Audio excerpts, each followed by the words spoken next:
Hey, how's it going, and welcome to another video.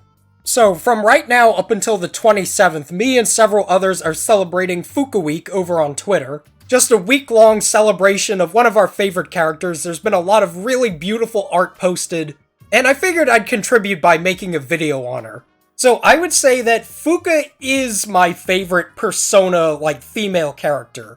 And that's amidst some very tough competition, even within her own game. And even in Persona 3, there's the holy trinity of female characters for me, which is Aegis, Elizabeth, and of course Fuuka. But I would say out of all of them, Fuuka is the one that I'm the most personally attached to, and also the one that I guess I can relate to the most. And she really is a character that's very special to me. My first time going through Persona 3, before I had met Fuuka, I was still kind of looking for that female character that I would really like. There was Mitsuru and Yukari, who I was like, they're okay. Didn't really do it for me. Yuko was around, I was like, she's cute. Chihiro was around, she's alright, not really my type. And when I finally saw her for the first time in Tartarus, I was like, oh, hello. Since she was cute, kind of small, had that short hair, most of my favorite female characters end up having short hair for one reason or another. And I don't want to say it was like a love at first sight kind of thing, but I was pretty much immediately interested in Fuuka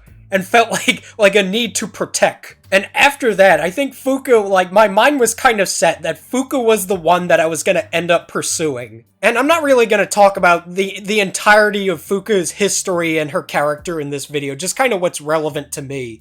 But from the very get-go, I really found myself relating to the feeling of, being different from other people, and not necessarily being bullied, because I wasn't really bullied in school, but I was always the weird kid of the group. When everybody else was talking about Halo 3 or Call of Duty or whatever, I was that weird fucker that was trying to have a conversation about Metal Gear Solid 4.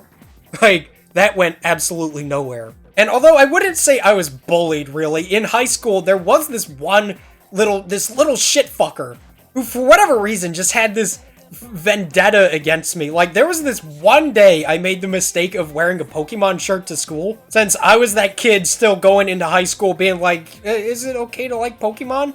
And this little fucker, anytime he saw me in the hallways or whatever, he would harass me, being like, hey, you're not wearing a Pokemon shirt today? And so bullying and just picking on people that are different is something that really ticks me off in particular, because I've been there. And I'm sure we've all kind of been there at some point. I would assume if you're watching a video about, Fuuka Persona 3, that at some point in your life, you've been that guy or that gal that's been into something, different.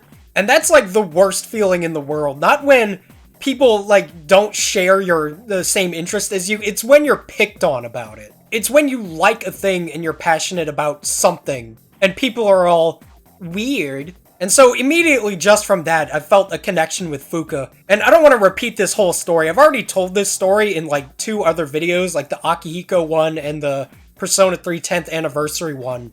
But I had played Persona 3 a few months after I had dropped out of high school. And it really did reinvigorate my passion for living and for making progress in life and not giving up.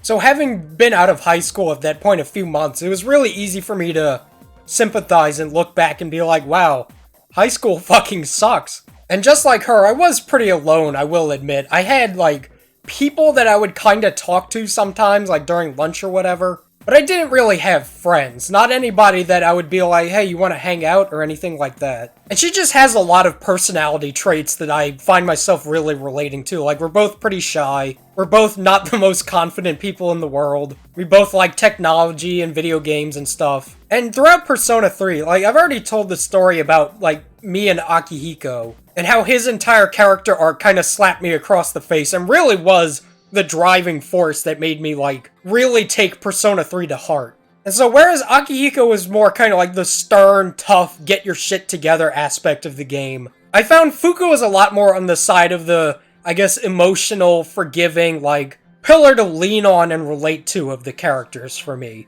Since I really did feel as if Fuuka's, her journey was the one that's the closest to my own. With the exception of the whole dropping out of high school thing, but like I said, similar issues with, confidence and belonging and making friends, that sort of stuff. And man, did I want to date Fuuka so fucking bad. Like, the second I saw you needed maxed out courage to, like, start her link, all I wanted to do was raise that courage stat. And I really enjoy her social link because it really tackles a lot of issues that, you know, are on my mind pretty frequently. I can't really relate to the whole, like, okay, so Fuuka's parents are doctors, so that puts a lot of pressure on her to, you know, succeed and all. But in the past especially, I was very, very lacking in confidence. And there's also the issue of, you know, I guess just finding out what you're good at in life. And that really is one of the most universal, like, problems of just living, is figuring out, like, man, what am I good at? And for Fuuka, the big one that she wants to be good at is cooking. But I think it's just kind of human nature to put aside the things that you definitively are actually good at in favor of pursuing what you want to be good at. That's kind of just human nature. We always want what we don't have. And with Fuuka, she has all this technical skill with computers and electronics and all. But to Fuuka, like, all that talent with the electronics and stuff, that's irrelevant. The problem is that I'm not good at cooking. And you see that a lot, especially with artists, I find, where they'll post this absolutely beautiful piece, and then they'll be like, man, my art sucks. It's like, dog, you're painting the fucking Mona Lisa too. But the point is, like, everybody has a talent or a skill they can cultivate. And that's really one of the great kind of struggles of life, is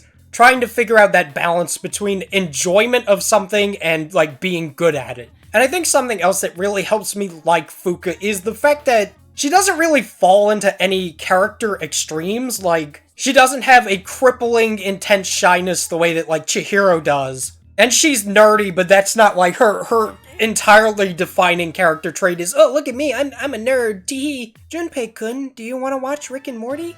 And she's more realistic in that sense. Like, she's not Diva from Overwatch. She kind of keeps her interests to herself. Like, you'll see her in the dorm just playing on her laptop or whatever. And she likes sci-fi and all, but the difference is that they're interests. They're not character traits. And I find that infinitely more appealing than trying to slap you across the face with, look, this is a shy, nerdy, nerd girl. And I just love seeing the journey of her, you know, becoming more confident, making friends, putting more trust in her own abilities and skills, without losing that kindness and that sort of shyness, and she ends it being a better version of herself. Fuuka's great, love her to pieces, absolutely my persona waifu for lifu, and just a character that I'm really glad exists, and one that I see a lot of myself in. And what a fucking cutie patootie, too. But anyways, that's been the video. Thank you all so much for watching, and I'll see you guys next time.